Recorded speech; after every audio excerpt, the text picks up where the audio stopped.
Selamat datang di channel Pemuja Malam. Jangan lupa like, share, and subscribe ya. Terima kasih. Chapter 42. Khawatir. Aina tersentak bangun. Ia melihat jam dinding yang sudah menunjukkan pukul 9 pagi. Wanita itu segera bangkit dan berlari menuju kamar mandi. Ia jadi kesiangan bangun karena tadi malam video call dengan sang suami hingga hampir pagi. Padahal seharusnya sampai jam 11, tapi rasa tidak rela memutus panggilan membuat obrolan keduanya berlanjut hingga menjelang pagi. Kasihan Mas Alek, Aida jadi merasa bersalah suaminya pasti mengantuk saat bekerja. Selang beberapa lama Aida sudah berpakaian rapi, tadi malam ia sudah izin dari Alek untuk pergi ke rumah orang tuanya dan Alek sudah mengizinkannya. Setelah berpamitan pada Mama, Aina akan berangkat dengan diantar supir. "Kenapa Anda di sini?" tanya Aina setelah ia masuk ke dalam mobil. Seorang pria bertubuh tinggi dan tegap juga ikut masuk dan duduk di samping pengemudi.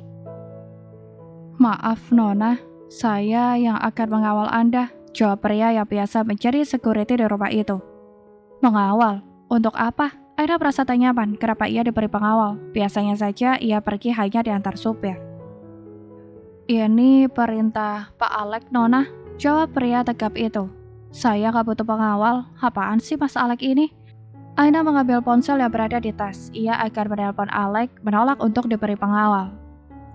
Aina mendengus. Alek tak menjawab panggilannya.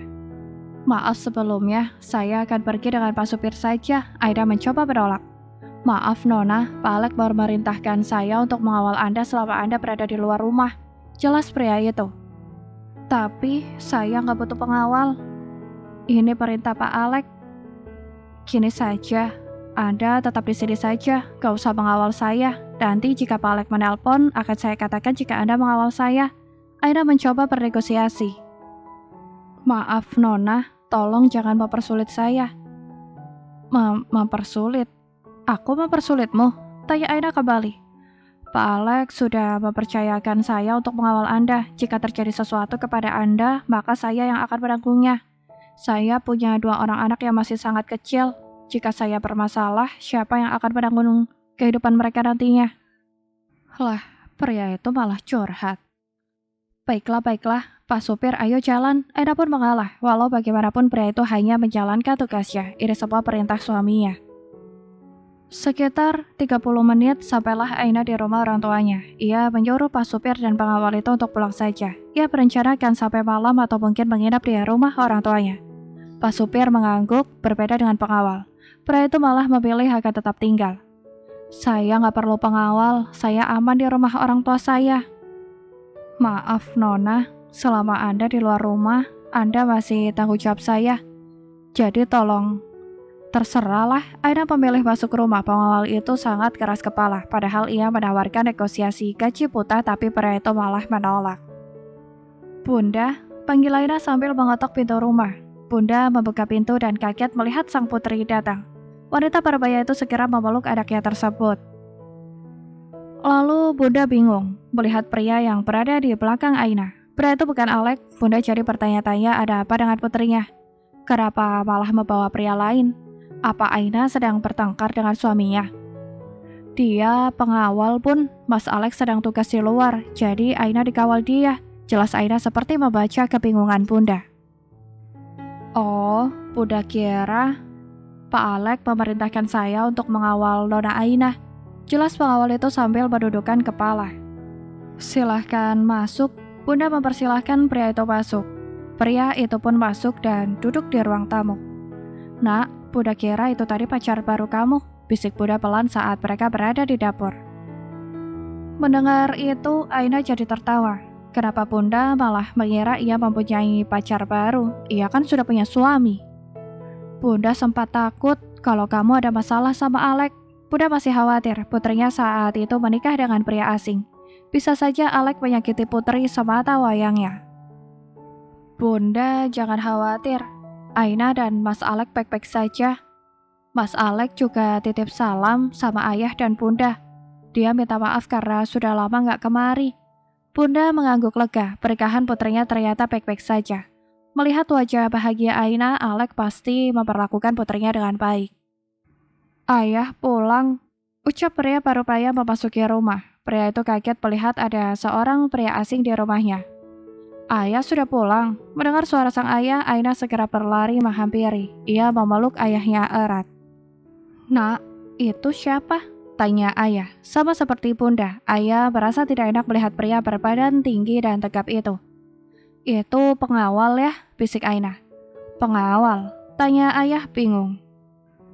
Aina pun menjelaskan bahwa pria itu diperintahkan Alex untuk mengawal dirinya selama di luar rumah.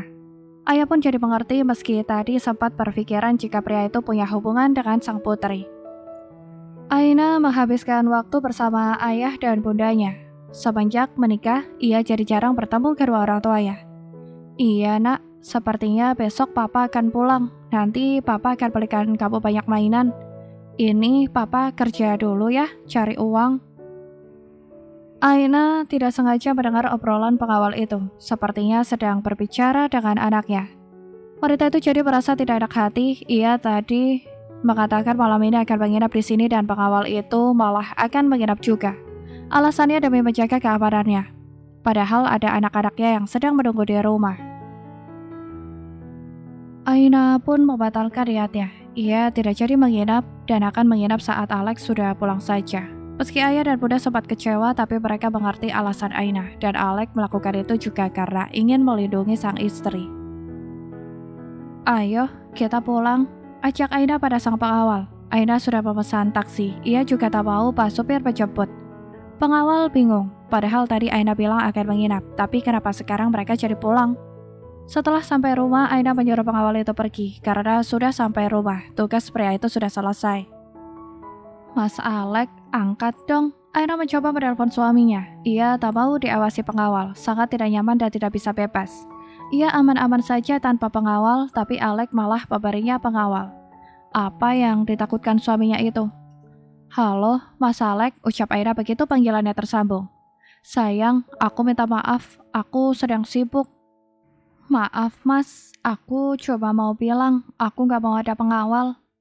Gak bisa. Tolak Alex cepat. Mas, enggak sayang, selama aku di sini, pengawal itu yang akan menjaga kamu. Tapi mas, gak ada tapi-tapi, dia yang akan menjaga kamu. Sayang, aku tutup ya, nanti malam aku telepon kamu lagi. Love you sayangku. Aina tak sempat menjawab. Alex sudah mengakhiri panggilannya. Pria itu benar-benar sibuk sekali. Pagi-pagi, Aina bangun dengan wajah penuh senyuman. Hari ini ia sangat bahagia.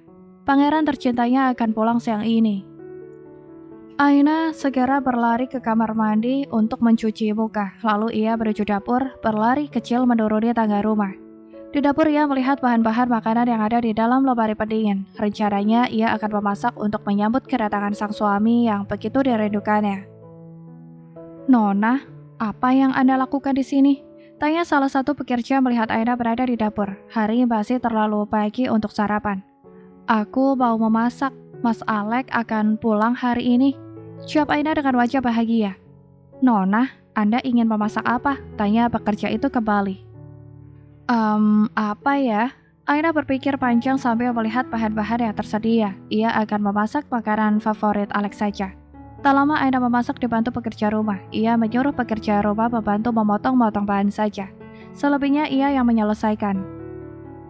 Kamu masak apa, Ai? Tanya Mama melihat Aina sibuk di dapur.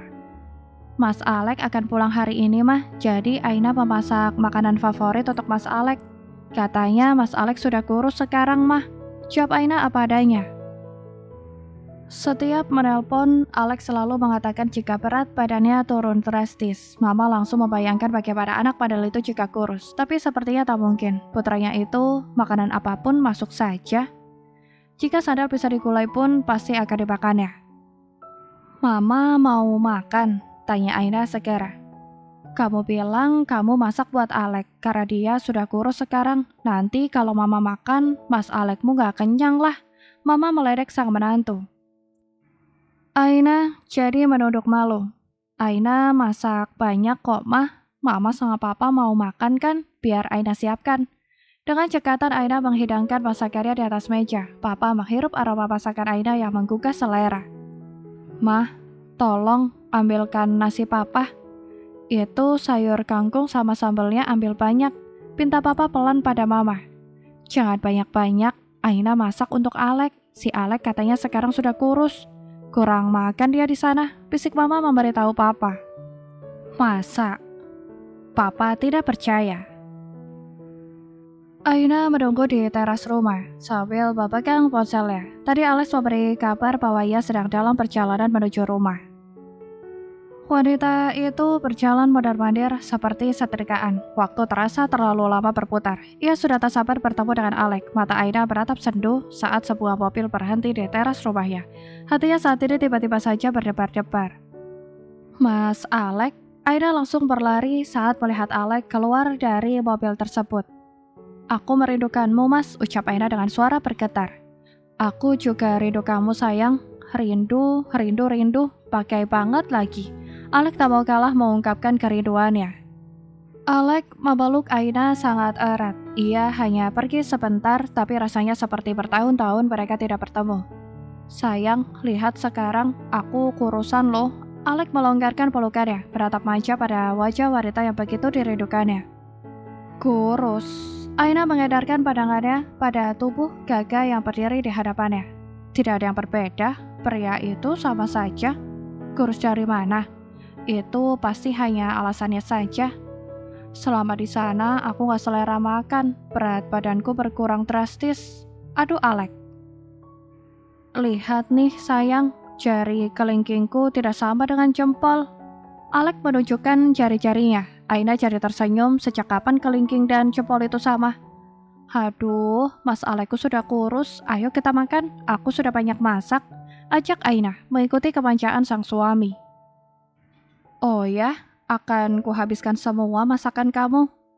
Alek merangkul Aina masuk ke dalam rumah, tanpa memperdulikan orang-orang di sekitarnya yang mendengar obrolan absurd mereka. Alek kurus, itu fitnah. Jempol, kelingking, astaga. Joe menggelengkan kepala sambil mengeluarkan koper Alek lalu diberikan pada pekerja di rumah itu. Joe memilih pergi tanpa pamitan pada Alek karena akan percuma. Pria itu sedang sibuk dengan dunianya.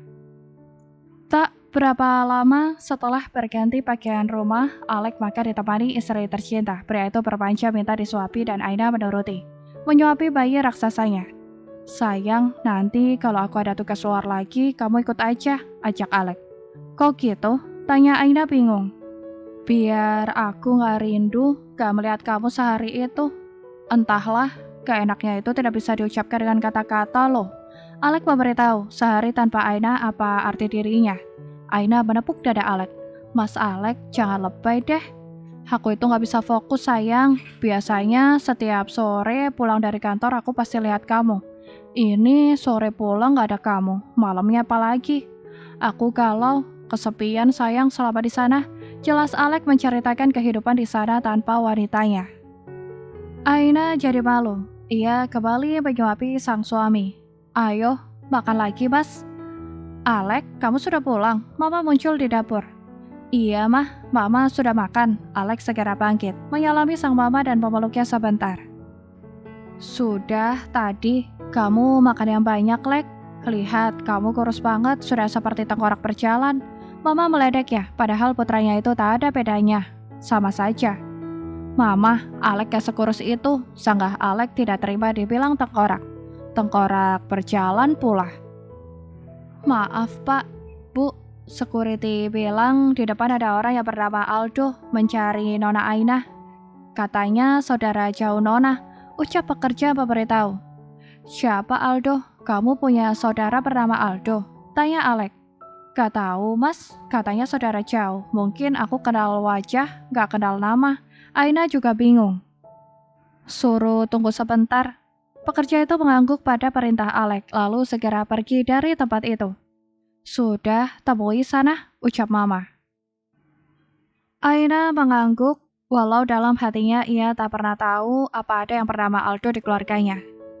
Ayo, kita temui dia. Alek juga ingin tahu, mungkin ayahnya Aina yang memberitahu alamat rumah mereka.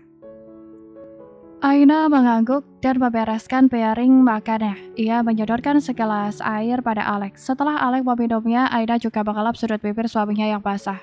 Terima kasih sayangku. Alex sejenak menatap Aina penuh cinta, begitu pula Aina. Kok jadi nyamuk ya? Mama segera keluar dari dapur. Kedua sejoli itu menganggap dunia hanya ada mereka. Mas, ayo. Ajak Aina menyadarkan lamunan Alex. Alex melihat sekitarnya.